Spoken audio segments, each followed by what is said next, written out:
이재명 경기도지사님이요 직격탄을 날렸어요. 예. 경기도민이 봉이냐? 왜 시중 가격보다 비싸게 공사 대금을 주어야 합니까? 시민의 세금은 눈먼 돈이 아닙니다. 이렇게 직격탄을 날리셨습니다. 너무 멋지죠. 지금 보니까 행자부 그쪽에다가 이제 정부에서 원가 공개하는 것에 대해서, 그리고 이제 건설에 대한 가격 측정하는 방법 있잖아요. 그걸 지금과 다르게 훨씬 더 정직하게 하자, 표준가로 하자, 이렇게 이제 얘기를 했고요. 그거를 제안을 했는데 아직까지 대답이 없다는 거예요. 정부에서 먼저 나서서 했으면 더 좋았을 일을 이재명 도지사님이 하고 계시는데 지금 이제 아직까지 얘기가 없고, 그러니까 뭐 건설업체라든지 대기업 재벌에게 눈치를 보나 이런 생각이 주권자로 하여금 들게 만든다는 거죠.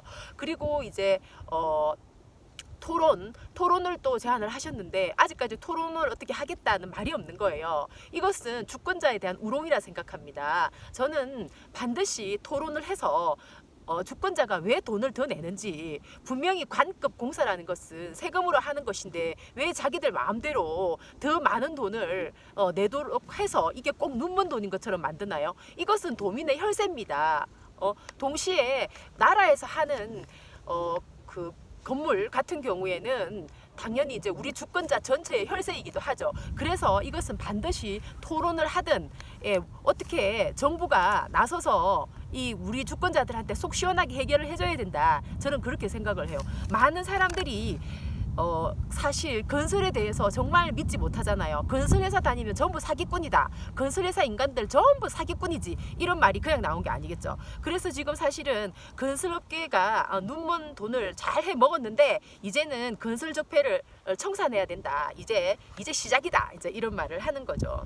여기는 옐로스톤입니다.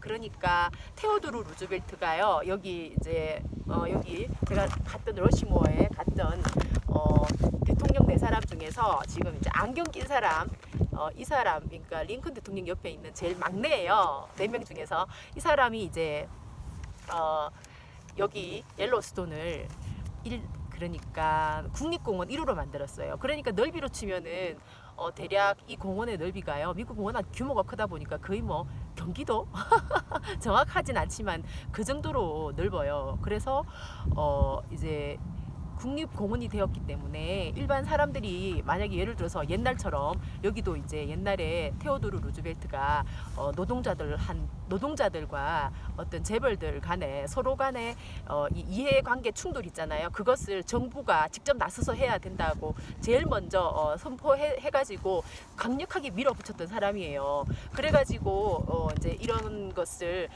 공공의 어떤 장소로서 국립공원 제1호로 만들었죠. 우리나라 같으면은 지리산이 국립공원 1호 아닌가요? 여기는 이제 말로는 정말 너무 멋지고 가고 싶고 하지만 오기까지가 정말 너무 쉽지가 않아요. 차를 타고 막 그 비행기를 타고 막 해가지고 이제 산 넘고 물 건너서 와야 되니까. 근데 막상 오면은 자연이 하나도 훼손이 안 돼 있는 거예요. 그러니까 1901년도에 이 사람이 대통령이 됐어요. 근데 이제 그 전에 1800년도 후반이죠. 그러니까 이 사람이 원래 태어났을 때 너무너무 약골로 태어나가지고 맨날 병을 앓아가지고 아빠가 이제 집안에서 나오면은 감염되면 죽을 수도 있고 하니까 집안에서 그냥 이제 책을 통해서 이 깨우치도록 그렇게 계속 이제 자율적인 공부를 시켰어요. 그래가지고 이 사람은 완전 어떤 정의에 불타는 정의의 사도가 되었기 때문에 중간에 잡음이 끼어들지 않았어요. 그래갖고 미국의 4대 대통령 중에 한 명이 될 수가 있었던 거죠. 정말 위대한 사람이에요. 근데 이 대통령의 이제 조카가 일리노아 루즈벨트인데요. 일리노아 루즈벨트의 남편이 또 이제 32대 대통령 프랭클린 루즈벨트죠. 그러니까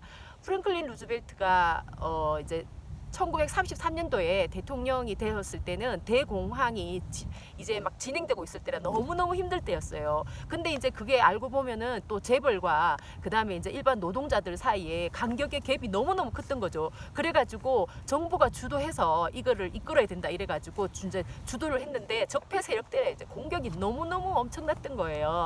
하지만 같은 정의의 사도 이 루즈벨트가 적극적으로 개입해가지고 노사 간의 문제, 그 다음에 또 이 사람이 예술에 관련되는 것도 굉장히 부흥을 시켰어요.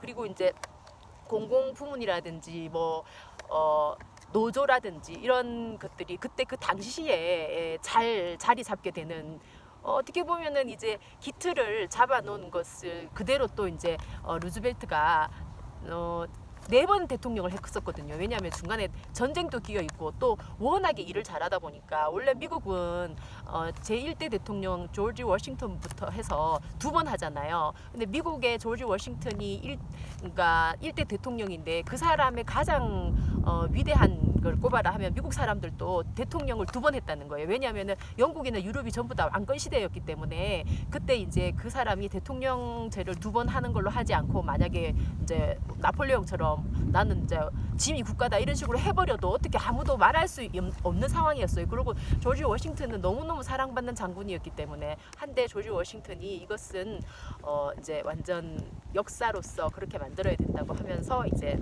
그것이 이 나라의 그 위대함이 이제 그런 데 있는 거죠. 대통령들의 어떤 솔선수범 같은 거. 근데 이제 전쟁도 있었고 또 이 사람이 했던 업적이 너무 엄청나다 보니까 4번 대통령을 할 수 있었는데요. 그러는 동안에 이제 미국이 완전 탄탄대로가 됐죠. 다른 나라, 그러니까 뭐 아르헨티나나 이런 나라들과 다를 바 없을 정도로 힘들었었어요. 뭐 대공황 이럴 때는 그랬었는데 루즈벨트가 들어서서 이 이제 문제거리 적폐들과 재벌과 노동자 문제를 잘 해결하면서 이런 위대한 초석을 만들어서 초석은 뭐 내가 볼 때는 조지 워싱턴부터 시작된 거겠지만 어쨌든 그 어려울 때 그 문제거리를 해결했던 사람이죠.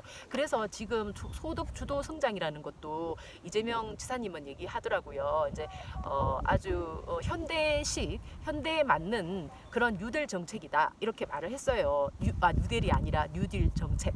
그렇다면은 우리나라가 중간에 이제 우리나라는 너무너무 그 양극화가 심하기 때문에 이것을 중간에서 끼어 들어가지고 해결하지 않으면은 나라 자체가 굉장히 그 부패지수가 전 세계에서 OECD 국가 1위잖아요. 여기서 어떻게 탈피할 수가 없다는 겁니다.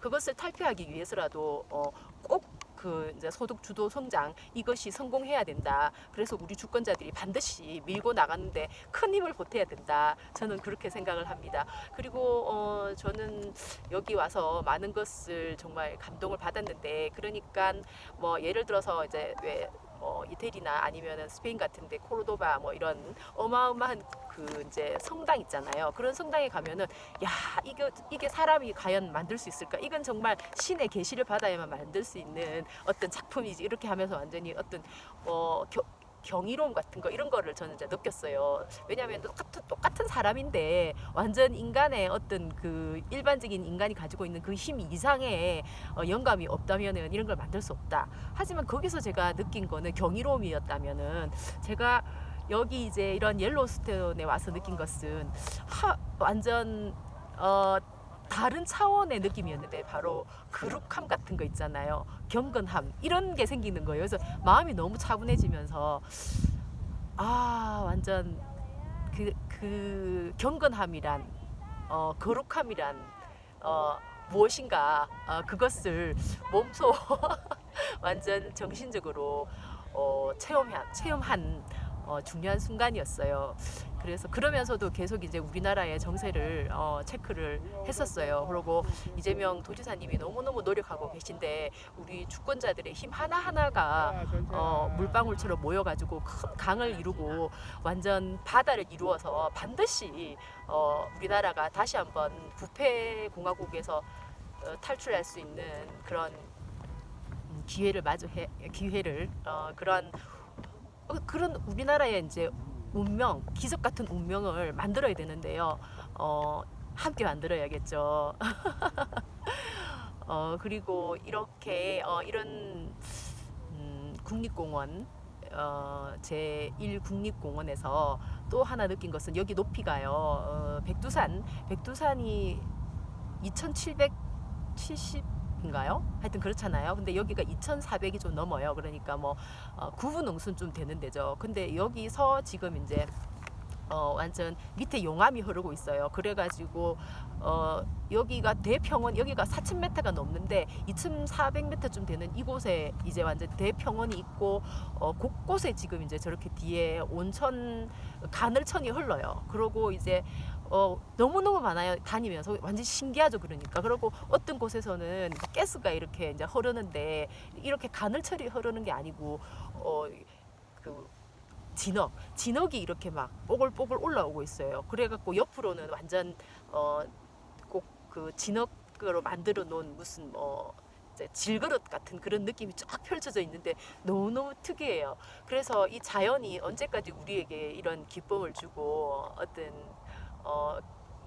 거룩함, 이런 경건함 이런 속에서 우리가 더 마음이 깨끗해지고 더 좋은 사람으로 살아가야 되겠다 하는 그런 공간으로서 있을 수 있을지 사실은 알 수 없는 거죠. 왜냐하면 여기 밑에는 용암이 흐르고 있고 또 다니다 보면은 지에 저런 연기가 굉장히 많아요. 여기저기서 막 계속 뿜어져 나오거든요. 그런 걸 보면은 너무너무 놀랍죠. 예. 그래서 사람은 삶과 죽음이 제가 볼 때는 그냥 살아있을 때 무엇을 했는가만 남는 거고, 예. 죽었을 때는 그냥 저 사람이 살았을 때 뭘 했다 이렇게 드러나는 것이니까 우리나라 정치하는 사람들이 이 부패 공화국을 해결할 수 있는 사람들도 결국은 정치하는 사람들이니까 이재명 경기도지사님 혼자서 저렇게 힘든 것은 안 된다. 저는 그렇게 생각을 해요. 다른 정치인들도 동참해야 된다 생각합니다. 지금 문재인 대통령께서 뉴스에서 봤는데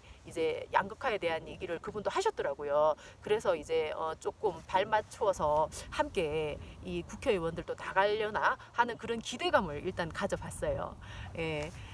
다시 이렇게 또 만나게 돼서 너무 반갑고요. 예, 항상 감사드립니다. 파이팅! 바이!